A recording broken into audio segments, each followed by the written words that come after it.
السلام علیکم۔ معصومہ کی نگاہیں گھڑی کی سوئیوں پر ٹکی ہوئی تھیں۔ جو ہی گھڑی نے 11 بجائے، اس نے منتظر نگاہوں سے صحن سے برائی منزل سے آتی ہوئی سیڑھیوں پر نگاہ ڈالی۔ زینہ بور کرتی ہیرا ایک ادا سے نیچے آ رہی تھی۔ حشاش بشاش چہرہ، خوبصورت مسکان لیے وہ نیچے آئی۔ کیسی ہیں بھابی، جاگ گئی ہیں آپ؟ معصومہ کو اس کا یہ سوال ایک آنکھ نہ بھایا تھا، کیونکہ وہ تو صبح اذانوں کے وقت سے جاگی گھر در ہستی کے کاموں میں الجھی ہوئی تھی، جبکہ ہیرا کی صبح اب ہوئی تھی اور پوری نیند لینے کے بعد جو بشاشت کر آتی ہے وہ اس کے چہرے کا احاطہ کیے ہوتی ہونے۔ معصومہ اتنی تھکی ہوئی تھی کہ اسکارف کھولنے کو بھی دل نہ چاہ۔ یوں بھی اسے ہیرا جیسی تیز ترار لڑکی سے بات کرنے کا کوئی شوق نہ تھا۔ ہیرا نے آرام سے فریج کھولا، گندھا ہوا آٹا نکالا، پیڑا بنایا اور حیدر کے لیے ناشتہ تیار کیا۔ حیدر اتنی دیر میں نیچے آیا۔ اس کی گود میں عائشہ تھی۔ ان کو اکلوتی اولاد 1 سالہ عائشہ مطمئن سی باپ کی گود میں تھی۔ تبھی ہیرا نے ایک آدھا بے نیازی سے ناشتہ میز پر دھرا اور عائشہ کو معصومہ کو پکڑاتے ہوئے بولی، بھابی عائشہ کو پکڑ لیں، ذرا ہم دونوں ناشتہ کر لیں۔ معصومہ میں حیرت لب بستہ دیکھی رہ گئی تھی۔ وہ کہنا چاہتی تھی کہ شدید تھکان کے بعد وہ بچوں کے اسکول سے آنے سے پہلے کچھ دیر لیٹ اور تازہ دم ہونا چاہتی تھی، مگر ہمیشہ کی طرح اس کے خیالات دل میں ہی رہ گئے اور وہ لب چلتے عائشہ کو تھامے کمرے میں آ گئی۔ عائشہ کو کھلونے تھما دی اور وہ کھلونے سے کھیلنے لگی تھی۔ ساتھ ہی بیبی کارڈ میں زینب سو رہی تھی۔ زینب پہ نظر پڑتے ہی معصومہ کی نگاہوں میں مادہ آمن آئی تھی۔ معصومہ 3 بچوں کی ماں تھی، موسیٰ، سونیا اور زینب، جو ابھی صرف چند ماہ ہی کی تھی۔ موسیٰ اور سونیا دونوں سکول جاتے تھے، اس لیے معصومہ کو انہیں اسکول بھیجنے کے لیے روز صبح جلدی جاگنا پڑتا تھا۔ معصومہ اور اشر دونوں میاں بیوی اس 5 مرلے کے گھر میں تنہا رہتے تھے، مگر ایک ماہ پہلے اس کے چھوٹے بھائی حیدر کو بھی کراچی میں نوکری مل گئی تھی، اس لیے حیدر بھی مستقل رہائش کی غرض سے یہاں آ گیا تھا۔ یوں بھی اوپر کی منزل خالی تھی، سو شہر نے مناسب سمجھا کہ اوپر کا پورشن بھائی کو رہنے کے لیے دے دیا جائے۔ وہاں ایک کمرہ، اٹیچ باتھ روم اور ایک کچن بھی تھا، مگر اس میں سامان نہ تھا، اس لیے شہر اور حیدر کی بیویاں یعنی ہیرا اور معصومہ دونوں نیچے والا کچن استعمال کرتی تھیں۔ معصومہ کی شہر اور 3 بچوں کے ساتھ پہلے ہی بہت ذمہ داریاں تھیں۔ اسے لگتا تھا کہ ہیرا کے آ جانے سے اسے کچھ سکون میسر ہوگا، مگر ہیرا کے آ جانے سے نہ صرف اسے ذہنی سکون سے محروم ہونا پڑا، بلکہ جسمانی سکون بھی غارت ہو کر رہ گیا تھا۔ جو تھوڑا بہت وقت اسے ملتا تھا کہ وہ اپنی کمر سیدھی کر لے تاکہ دوبارہ چاق و چوبند ہو کر ذمہ داریاں نبھا سکے، وہ وقت ہیرا اور عائشہ کی خدمت گزار میں صرف ہو رہا تھا۔ معصومہ کا دل اس وقت خوب کرتا تھا جب سارے ہفتے کے برتن خود اسے ہیرا کے کمرے سے جا کر لانے پڑتے تھے۔ پلیٹ میں بغیر ڈھکے چاول نہ جانے کب سے پڑے ہوئے تھے، روٹیوں کے ٹکڑے دوسری پلیٹ میں منہ چڑھا رہے تھے، کئی کپ جو چائے پینے کے بعد گندے پڑے تھے۔ معصومہ سارے برتن نیچے لا کر دھوتی تھی۔ گھر میں کوئی بھی برتن گندا پڑا ہوتا تو اسے شدید کوفت ہوتی تھی، جبکہ ہیرا اس معاملے میں نہ صرف لاپرواہ تھی بلکہ کافی بے حس بھی ثابت ہوئی تھی۔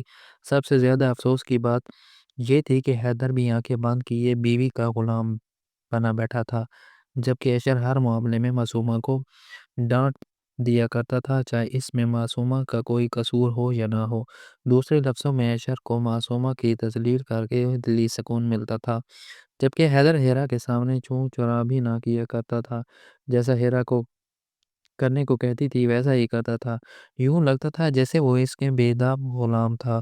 شوہر نے روزانہ ہیرا کو نیچے شفاف کچن ملتا تھا، برتن جو رات کو سنک میں پڑے ہوتے تھے وہ صبح تک معصومہ صاف کر چکی ہوتی تھی، ہر چیز ٹھکانے پر رکھی ملی تھی، پھر بھولانوں پر اٹھے بنانے میں کیا دیر لگتی۔ پھر ناشتہ کرنے اور میاں کو رخصت کرنے کے بعد وہ پھر عشاء کو لے کر اوپر والے پوزیشن میں گم ہو جاتی، پھر اس کی آمد تبھی ہوتی جب دوپہر کا کھانا تیار ہو چکا ہوتا۔ عموماً معصومہ اس وقت روٹیاں پکا رہی ہوتی اور ہیرا کو ایسی ترکیب لگاتی کہ عشاء رونے لگتی اور ہیرا آرام سے پکاتی، بھابی روٹی بنا رہی ہیں، میرے بھی بنا دیں گے۔ اب اس سوال نشان کے بعد ان کی کوئی گنجائش ہی نہ بچتی تھی۔ یوں بھی معصومہ اپنے نام کی طرح بہت معصوم اور بے زر ثابت ہو رہی تھی۔ ہیرا آرام سے تازہ تازہ گرم روٹی لیے اور عشاء کو سامنے بٹھا کر کھانے لگتی، کھاتے ساتھ ہی وہ دودھ پتی کی فرمائش کرتی تھی۔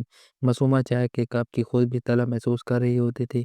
2 منٹ میں دودھ ڈال کر چائے کا برتن چولہے پر چڑھا دیتی تھی۔ معصومہ کی سوچ میں شفافیت تھی۔ وہ سوچتی تھی کہ اپنے بچوں کے لیے تو کھانا بنا رہی ہوتی تھی، تو پھر بھلا دو اور روٹیاں بنانے یا چائے بنانے میں آخر کیا مذاق ہے۔ پرابلم تب ہوتی تھی جب ہر کھانے کے چائے کے عشاء کے لیے برتن بے نیازی سے چھوڑ جاتی تھی۔ معصومہ نے اپنے بچوں کا جو ابھی ابھی سکول سے آئے تھے یونیفارم تبدیل کیا، منہ ہاتھ دھلوایا اور کھانا کھلانے لگی۔ بچے ضدی تھے، ان کا تقاضا ہوتا تھا کہ وہ آرام سے بیٹھ کر کارٹون دیکھیں اور ماں نوالے بنا بنا کر ان کے منہ میں ڈالتی جائے۔ معصومہ بھی مان جاتی تھی۔ اتنے میں زینب چیخ مار کر جاگ جاتی تھی۔ معصومہ کا کھانا وہیں رہ جاتا تھا اور وہ زینب کے کاموں میں جت جاتی تھی۔ وہاں سے فراغت ملتی تو بچوں کا ہوم ورک اور کچھ مضامین کا ٹیسٹ، جس کی تیاری میں خاصاً وقت لگ جاتا تھا۔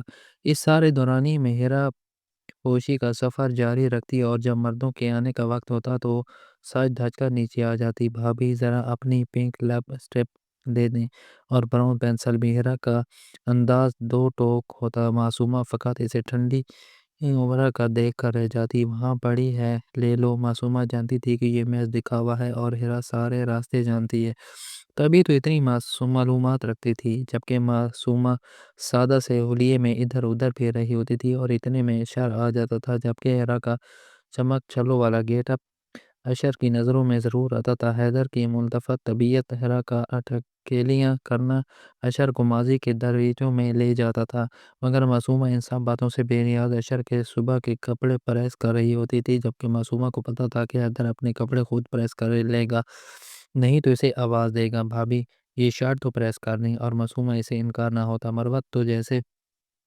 معصومہ کے لیے رہ گئی تھی۔ زندگی شاید یوں ہی رواں دواں رہتی اور معصومہ جو ہیرا کی چالاکیاں اور مکاریاں خوب سمجھنے لگی تھی، ان پہ بہت کھڑتی تھی۔ مگر یوں ہوا کہ عذرا آپا کی آمد ہوئی۔ عذرا آپا ان دونوں کی بڑی نند تھی جو لاہور میں مقیم تھی اور چند دنوں کے لیے اپنی بھابھیوں سے ملنے کے لیے آئی ہوئی تھی۔ عذرا آپا نے ایک دن معصومہ کی سب مصروفیات کا جائزہ لیا اور ہیرا کا بے نیازی والا انداز بھی دیکھا۔ یہ سوچ نگاہوں میں گہری فکر پوشیدہ تھی۔ عذرا آپا کو معصومہ کا یوں گدھوں کی طرح کام کرنا بالکل پسند نہ آیا، ان کو دلی غم نے مغموم کر دیا تھا۔ عذرا آپا کو اپنا ماضی یاد آ گیا تھا، جب وہ بھی یوں سسرالی رشتہ داروں کی او بھگت کیا کرتی تھی۔ انہیں کوئی صلہ نہ ملا تھا، بلکہ سب نے اسے ایک خراج سمجھ کر وصول کیا تھا۔ عذرا آپا نے فیصلہ کر لیا کہ وہ معصومہ کو ہیرا کی چالاکیوں کی بھیڑ نہیں چڑھنے دیں گے۔ وہ اس سوچ میں گم تھی کہ کہاں سے آغاز کریں کہ اللہ نے آج خود ہی ایک نکال دی۔ وہ کہتے ہیں نا کہ بیت منجدار میں ڈوبنے والا اگر صحیح نہ کرے، کوئی دوسرا اس کی نہیں کر سکتا، اس کو خود بھی ہاتھ پاؤں چلانے پڑتے ہیں، تبھی راہ نکلتی ہے۔ دعا کے ساتھ ساتھ تدبیر بھی کرنی پڑتی ہے۔ عذرا آپا کو ایک سنہری موقع نظر آیا تو وہ مسکرا دی تھی۔ ہوا یوں کہ عذرا آپا کے آتے ہی ہیرا نے بیماری کا ایسا رونا رویا کہ سارے کام خود بخود معصومہ کی ذمہ داری بن گئے تھے۔ یوں میں ہیرا تو لا تعلق کی زندگی گزار رہی تھی۔ پھر اسی وقت تو انتہا ہو گئی تھی جب ہیرا نے اپنے حیدر اور اپنی بیوی کے بچی کے کپڑوں کا ایک انبار لا کر معصومہ کو دے دیا۔ بھابی آپ یہ کپڑے دھو دیں گی، میری تو طبیعت بہت خراب ہو رہی ہے، کمزوری ہے اور چکر آ رہے ہیں۔ عذرا خاموش تھی، وہ اس تماشے کو انتہا کی حد تک دیکھنے کی مطمئن تھی۔ معصومہ جو تھکن سے چورا بھی ابھی کاموں سے فراغت حاصل کر کے مطمئن تھی کہ اب آرام کرے گی، بالکل ہونک چہرہ لیے وہ اسے تکے جا رہی تھی۔ چاہتی تو صاف بات کرتی تھی کہ تھکی ہوئی ہوں، مگر تھکن کا لفظ ہمیشہ کی طرح اس کی زبان سے ادا نہ ہوتا اور اپنے ناتواں کمزور باجات کو گھسیٹتے ہوئے گٹھڑیوں کو کپڑے نکالنے لگی۔ بچی کے کپڑے الگ کیے، بڑوں کے الگ، اور واشنگ مشین لگا کر کپڑے دھونے لگی۔ 2 گھنٹے تک وہ کپڑے دھوتی رہی۔ جب اس نے کام ختم کیا تو اس کی حالت بہت خراب ہو رہی تھی، سارے کپڑے بھیگ گئے تھے اور زینب بھی رو رو کر دودھ کا تقاضا کر رہی تھی۔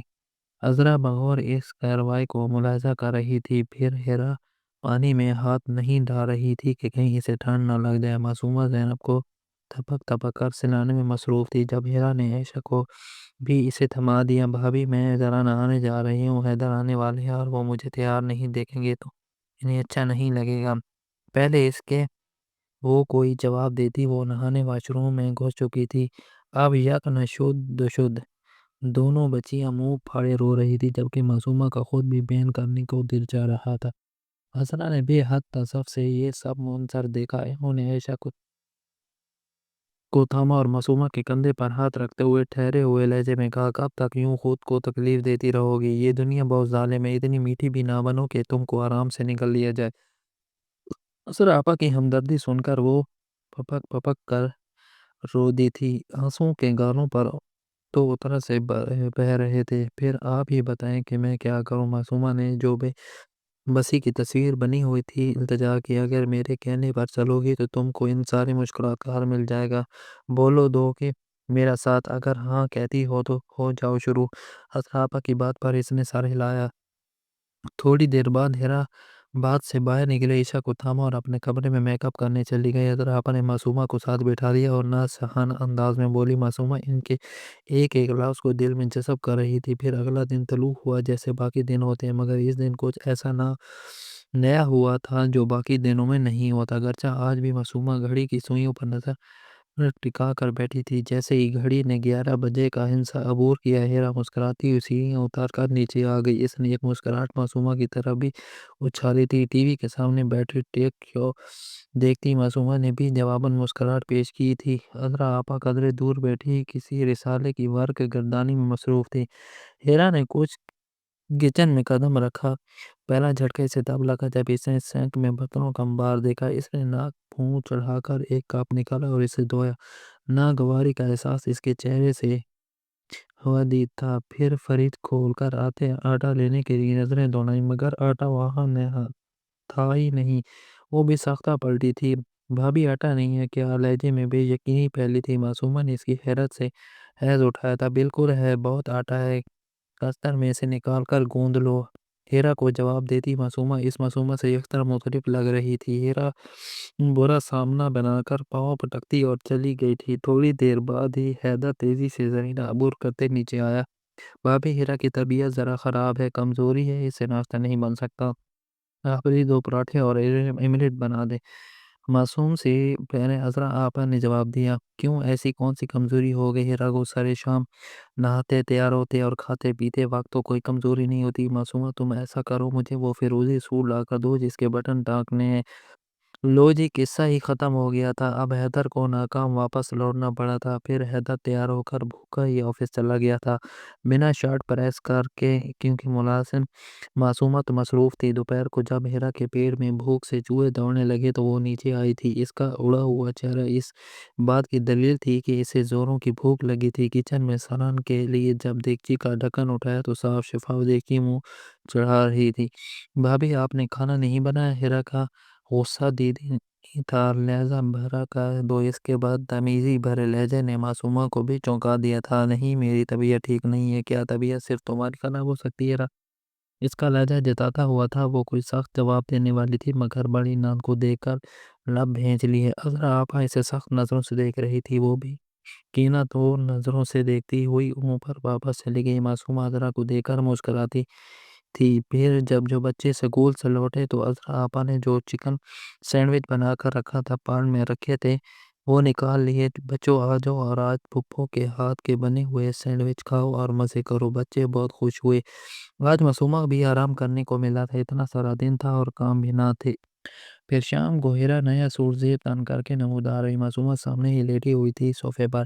یقیناً ہیرا نے گلی کے کسی بچے سے نان کباب منگوا کر اس پر گزارا کر لیا تھا اور اب اسے یقین تھا کہ عشاء کے لیے تو کھانا بنایا ہی ہوگا، مگر معصومہ کو لیٹا دیکھ کر وہ ٹھٹکی تھی۔